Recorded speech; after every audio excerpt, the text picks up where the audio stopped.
तिहिडी block कांपड़ा उच्च प्राथमिक विद्यालय वार्षिक उत्सव पालन करा जायछि। ए स्कूल मुख्यमंत्री पुरस्कार पाइछि। पाठपढ़ा सहित वार्षिक उत्सव पालन निहाती जरूरी। पिलामाने सेमानकर प्रतिभार विकास करती एही कार्यक्रम रे। ए दिवस पालन अवसर में क्रीड़ा, शैक्षिक दक्षता, नृत्य, संगीत, चित्रकला आदि कृति प्रतियोगी को पुरस्कार दिया जायछि।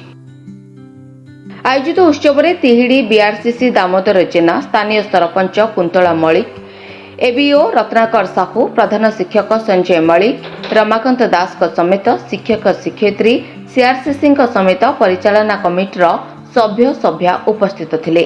प्रति स्कूल रे हमर जो शिक्षक शिक्षयित्री माने अछंती सेमाने गोटे पिला मानको कंटीन्यूअस इवैल्यूएशन सेमाने करिथांती जो आके कहते सीसी आपनकर सेही माध्यम रे पिला मानको भीतर गोटे अंतर्निहित प्रतिभा अछि।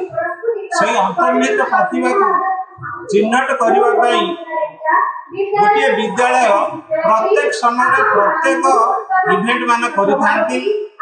ता पाखरे को पिला पाखरे की प्रतिभा अछि ताकू चिन्हट करबा हम समस्त शिक्षक शिक्षयित्री मानकर गुरुत्वपूर्ण भूमिका। जो पिला माने एठी अध्ययन करूचंती बा प्रति विद्यालय अध्ययन करूचंती ताको भीतर जो लोकायत प्रतिभा अछि, कहा पाखरे डांस प्रतिभा अछि, कहा पाखरे आपनकर कल्चरल प्रतिभा अछि। होची मुख्यमंत्री शिक्षा पुरस्कार प्राप्त विद्यालय। एही विद्यालय रे प्रति वर्ष 350 रु ऊर्ध्व छात्र छात्री पाठ पढ़ती।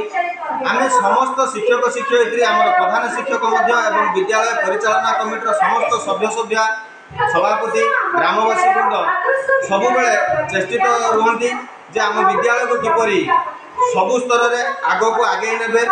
एवं आज जो वार्षिक उत्सवटी होची ए वार्षिक उत्सव रे हमर जो समेटिव 1 हितला सेथिरे जो पिला कृतित्व अर्जन करथिले, प्रथम द्वितीय स्थान अधिकार करथिले तांको पुरस्कृत करा जिवो।